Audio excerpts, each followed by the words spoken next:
Good afternoon and thank you for joining us on FutureTV. I'm Linda Tanim and these are today's top stories. Flooding caused by heavy rain swept through homes and disappeared roads across Lebanon, prompting panicked residents to flee. Progressive Socialist Party leader Walid Jumblat says the army requires absolute political backing to restore security in the country. And the fiercest fighting in days shake the Syrian border town of Kobani overnight. Flooding caused by heavy rain swept through homes and disappeared roads across Lebanon, causing some panicked residents to seek refuge, while defense forces scrambled to rescue those stranded. The National News Agency says about 50 families from the village of Karsita in northern district of Duniye had to evacuate their homes overnight because of the floods. Many homes were inundated with water, mud and rock. The roads to the village were completely blocked by the floods and only a few entrances were partially reopened this morning. The NNA says heavy rain also caused a water crisis in the area as springs and streams became contaminated with debris. All the homes were either completely cut off from their water supply or were receiving polluted water. Further north in Akkar, the Lebanese Red Cross relocated dozens of Syrian families from villages and towns damaged by flooding. Progressive Socialist Party leader Walid Jumblat says the army requires absolute political backing to restore security in the country. His comments came after a meeting with a group of Arab tribal leaders in Khalde as part of a recent effort to reach out to different communities. MPs Akram Shayib, Ghazi Aridi, Fuad Saad and Ari Helou accompanied Jumblat during the first visit of today's tour, as well as his son Taimur. Jumblat greeted the Arab tribe leaders, calling them the people of glory, generosity, heroism and manhood. He also lauded their efforts at resisting Israeli attacks on Lebanon during the 1975-1990 civil war. Jumblat then headed to the town of Aramoun, where he stressed on the need to sustain the good relations between the Druze and their fellow Muslims and Arabs. Prime Minister Tamam Slam has met with his Palestinian counterpart Rami Hamdallah to discuss the political developments in the Arab world and the situation of Palestinians in Lebanon. Held at Salam's residence in the Musaidbi area of Beirut, the meeting was also attended by Palestinian Deputy Prime Minister Mohammed Abdullah Mustafa, Palestinian Ambassador to Greece Marwan al-Tubasi, and Palestinian Ambassador to Lebanon Ashraf Dabour. Sources from Rafiq Hariri International Airport said Hamdallah and his companions will also pay condolences to the family of Saeed Khouri, the Palestinian businessman and philanthropist who passed away on Thursday at the age of 91.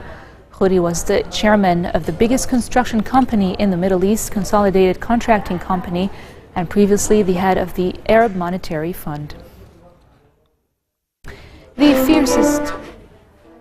fiercest fighting in days shook the Syrian border town of Kobani overnight as ISIS attacked Kurdish militants with mortars and car bombs. ISIS, which controls much of Syria and Iraq, fired 45 mortars at Kurdish parts of the town on Saturday, some of which fell inside Turkey, according to the Syrian Observatory for Human Rights, which said 4 more were fired today. And coming up next, an Arab League ministerial delegation arrives in Baghdad for talks over Iraq's security situation. More details after the break.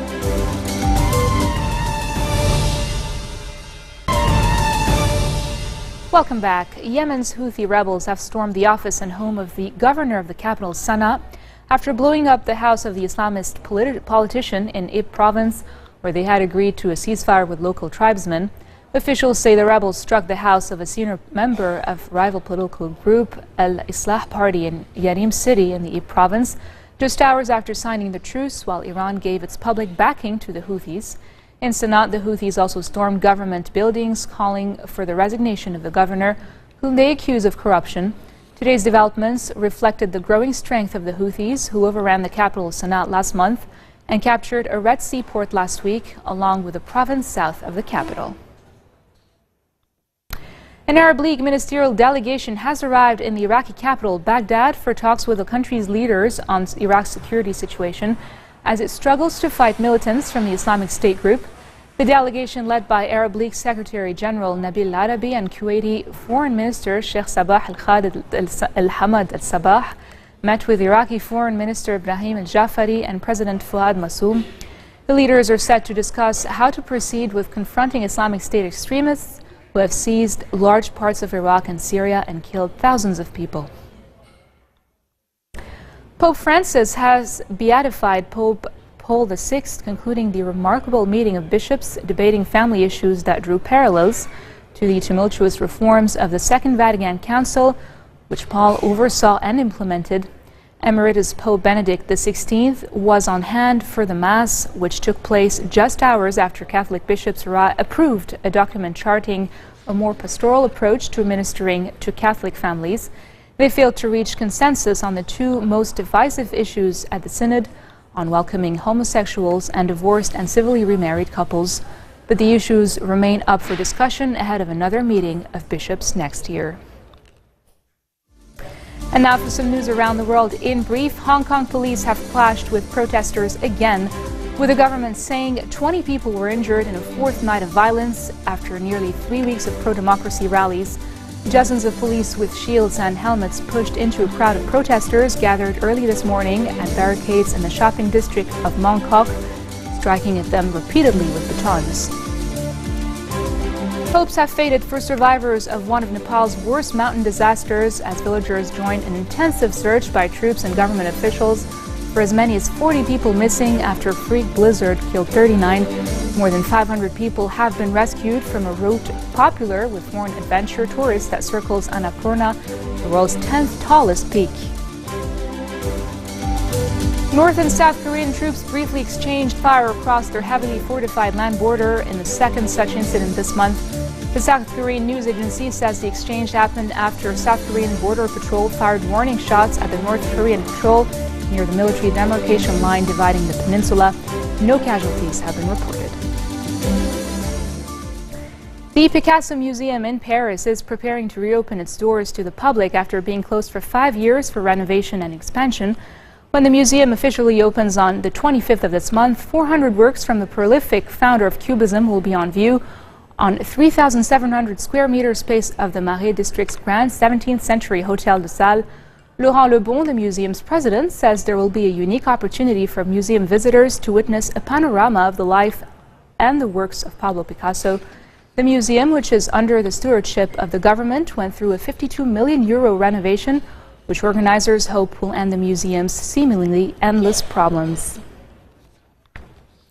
Brad Pitt says his latest film, Fury, has made him a better father at the movie's red carpet event in Paris.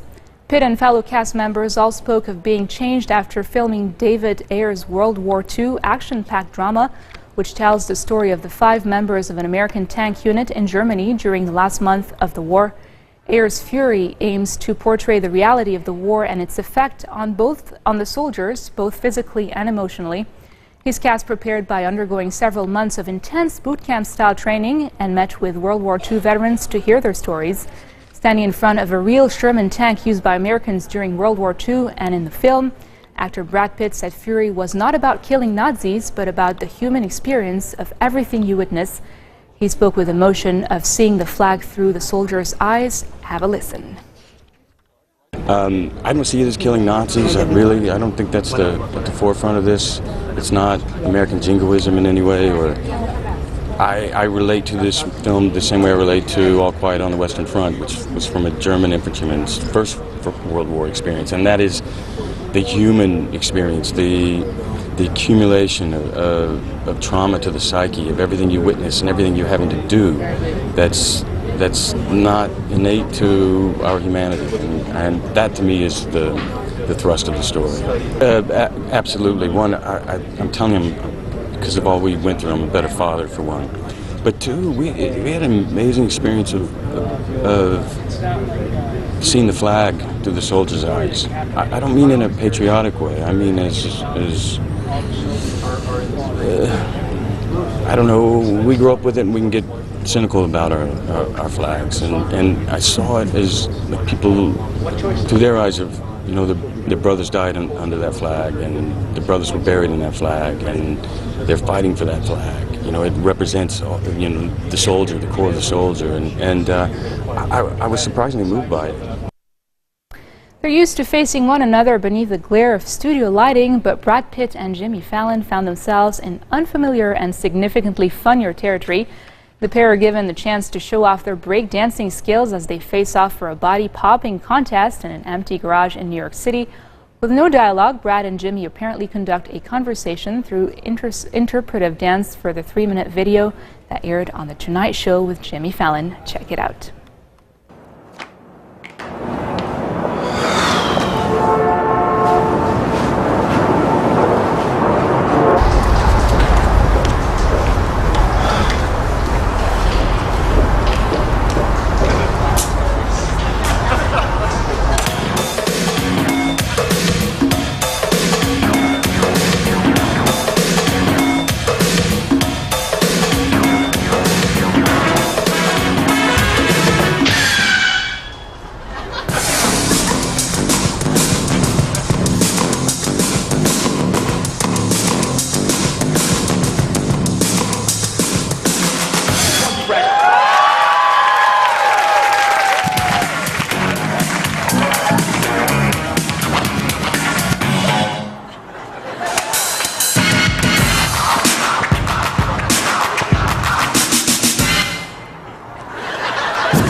This marks the end of our bulletin for today. Now for a reminder of our headlines.